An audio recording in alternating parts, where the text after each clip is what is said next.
तो हेलो बच्चा लोग, welcome to the English extra class. तो बच्चों, आज के इस लेक्चर में हम लोग पढ़ने वाले हैं माय मदर एट 66, जो कि लिखी हैं कमला दास। तो बच्चों चलिए पहले इस चैप्टर के एक ओवरव्यू को देख लेते हैं कि आखिर जो पोएटेस है हमारी इस चैप्टर में यानी इस पोएम में बताना क्या चाहती हैं। तो बच्चों जो पोएटेस हैं उनके अंदर एक फियर है। किस चीज़ का fear? Fear of losing his mother. ठीक है, कि वो उनको डर है कि कहीं वो अपनी मदर से आखिरी बार ना मिल रही हूँ। इसी फियर को जो है इस पोएम में पोएटेस ने बताया है। तो चलिए अब लाइन बाय लाइन इस पोएम को पढ़ते हैं और आपको इसका मतलब समझाते हैं। तो कह रहा है, लाइन यहाँ पर है कि driving from my parents home to Cochin last Friday morning I saw my mother beside me. कह रही हैं कि जब हम लोग कोचिंग के लिए ड्राइव कर रहे होते हैं तो वो और उनकी मदर जो है एक साथ एक सीट पर जो है अगल बगल बैठी हुई होती हैं। तो वो अपनी मदर की तरफ देखती हैं तो वो कुछ नोटिस करती हैं। क्या नोटिस करती हैं? Those open mouth her face ashen light like that of a corpse. कह रही हैं कि वो स्लीपिंग है, वो सो रही हैं। ओपन माउथ यानी उनका मुंह खुला हुआ है।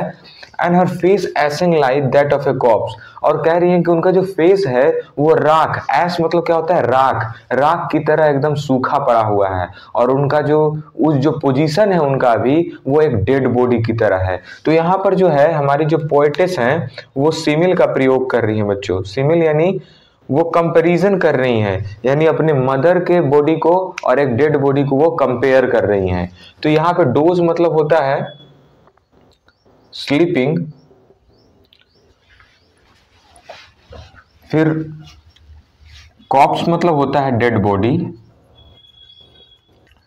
ठीक है, तो वो यहां पर जो है सिमिल का प्रयोग कर रही हैं। तो वो क्या कहती हैं? And realise with pain that she was as old as she looked. वो कहती हैं कि अब मुझे अब रियलाइज होने लगा है कि जितना उनका अब एज हो चुका है, यानी जो एज बताया गया इसमें क्या है 66, जितना अब इनका एज हो चुका है वो वैसे अब दिखने भी लगी। क्या होता है कि soon put that thought away and look out at young trees sprinting, the merry children spilling out of their homes। जो पोएटेस है वो कह रही हैं कि ये जो डर उनके अंदर आया ना कि अब शायद मैं अपनी मदर से फिर कभी मिल पाऊंगी नहीं मिल पाऊंगी, ये जो डर है, जैसे हम लोग को भी एक डर आता होगा कभी कभी जब हम अपने किसी वृद्ध बाबा को या फिर अपने दादाजी को दादी जी को देखते होंगे तो अपने मन में आता होगा कि यार जब ये नहीं होंगे तो कैसा होगा हम लोग का जिंदगी। और जब उनके डेथ का जो है ख्याल अपने मन में आता होगा तो आप भी कोई ना कोई म्यूजिक सुनते होंगे अपने माइंड को डाइवर्ट करने के लिए। तो वैसे ही जो पोएटेस हैं अपने माइंड को डाइवर्ट करने के लिए जो है वो बाहर देखती हैं, विंडो से, जो कार का विंडो है उससे बाहर देखती हैं। तो बाहर क्या दिखता है उनको? Look out at young trees sprinting. Young trees sprinting मतलब क्या होता है? एक सुने होंगे स्प्रिंट मारते हैं, जो रेसर्स होते हैं स्प्रिंट करते हैं यानी रेस करते हैं, रेस होता है। ठीक है, रेसिंग करते हैं। ठीक है, the Mary children spilling, spilling मतलब होता है टू प्ले, खेलना। तो वो जब बाहर देखती हैं तो वो देख रही हैं कि जो यंग ट्रीज हैं वो स्प्रिंट कर रहे हैं, यानी वो एक तरफ वो अपनी मदर को देखती हैं जो एकदम मोशनलेस बैठी हुई हैं, जिनको लग रहा है कि उनके अंदर एनर्जी ही नहीं है, और एक तरफ यंग कह रही है ट्रीज को कि जो ट्रीज है वो यंग है एकदम और हम लोग के साथ रेस कर रहे हैं। ठीक है, फिर कह रही है द मैरिड चिल्ड्रन स्पीलिंग, जो मैरी मतलब होता है खुश, खुश बच्चे जो हैं खेल रहे हैं बाहर आउट ऑफ देयर होम्स। जो बच्चे हैं यंग हैं, एक तरफ बच्चे यंग, यहाँ पे कॉन्ट्रास्ट शो कर रही हो, एक तरफ अपनी मदर को एकदम एनर्जी लेस दिखा रही हैं और एक तरफ जो मैरिड चिल्ड्रन हैं, जो खुश बच्चे हैं वो खेल रहे हैं वो बता रही हैं, और साथ ही साथ जो यंग ट्रीज हैं वो हम लोग के साथ रेस कर रहे हैं वो ये बता रही हैं।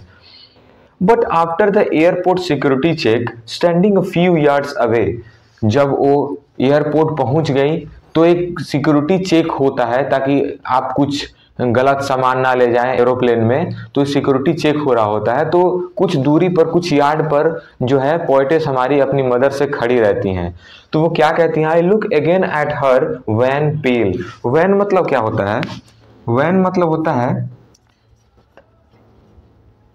कलरलेस, ठीक है, वो जब अपनी मदर को, I look again at her wan pale as a late winter moon, कह रही है कि जब मैंने उनके तरफ दोबारा देखी तो उनका फेस जो है एकदम लग रहा था कि पीला पड़ चुका है, यानी कि उसके कलरलेस हो चुका है, पीला पड़ चुका है, जैसे कि विंटर का मून हो। जैसे हम लोग विंटर के मून को जल्दी देख नहीं पाते, उसका जो लाइट है पूरा पहुंच नहीं पाता है अर्थ तक, क्योंकि उसके आगे मिस्ट फॉग आ जाता है, इसकी वजह से वो दिखता नहीं है। लेकिन अगर हम लोग समर में देखें मून को तो पूरा ब्राइट लाइट देता है, लगता है कि पूरे चारों तरफ मून का लाइट फैला हुआ है। तो उसी को अब कंपेयर कर रही हैं, वो अपने मदर के फेस को और मून से कंपेयर कर रही, विंटर मून से कंपेयर कर रही हैं। तो again at her wan pale as a late winter moon, ठीक है, and feel that familiar ache my childhood fear. उनका चाइल्डहुड फियर क्या था, जैसे कि हम लोग बच्चे जब होते हैं तो हम लोग जब स्कूल जा रहे होते हैं तो जब पहला दिन होता है हम लोग का, तो कैसे हम लोग मम्मी को छोड़कर जब ऑटो में जाते हैं, जब आप स्कूल के अंदर इंटर करते हैं तो लगता है कि नहीं, अपनी मम्मी को छोड़ के हम नहीं जाएंगे। वही एक डर फिर से उनको, जो चाइल्डहुड का फियर है वो फिर से आया है कि क्या मैं फिर से अपनी अम्मा को मिल पाऊंगी, अपनी मदर को मिल पाऊंगी। But all I said was see you soon अम्मा, and all I did was smile smile and smile। लेकिन मैंने उनको क्या कहा कि सी यू सून अम्मा, फिर मिलेंगे अम्मा। उनके अंदर एक डर है, लेकिन वो डर को दिखाना नहीं चाहती हैं अपने मम्मी को, अपने अम्मा को, कि ताकि उनके अंदर एक पॉजिटिव एनर्जी बना रहा है कि हाँ मेरी बेटी जो है फिर से आएगी, मुझे उससे फिर से मिलना है। और all I did was smile smile smile. यहाँ पर देखिए स्माइल जो है 3 बार प्रयोग किया गया है। स्माइल जो है 3 बार प्रयोग किया गया है। तो पहला जो स्माइल है वो उनके फियर को छुपा रही हैं, वो उनके डर को छुपा रही हैं कि हाँ मैं डरी हुई हूं, पर मेरी मदर तक ये डर पहुंचना नहीं चाहिए।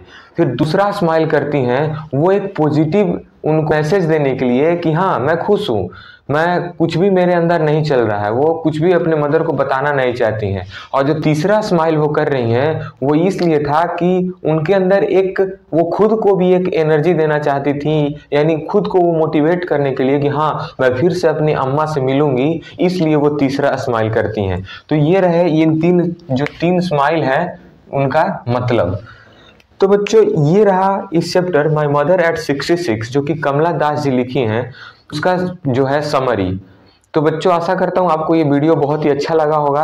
अगर अच्छा लगा तो हमारे चैनल को सब्सक्राइब करिएगा, इस वीडियो को एक लाइक करिएगा, और जो भी अपने भाई बहन हैं जो भी बोर्ड की तैयारी कर रहे हैं वो चैनल से जुड़ने के लिए जरूर बताइएगा। तो चलिए मिलते हैं अगले वीडियो में। बाय बाय, जय हिंद।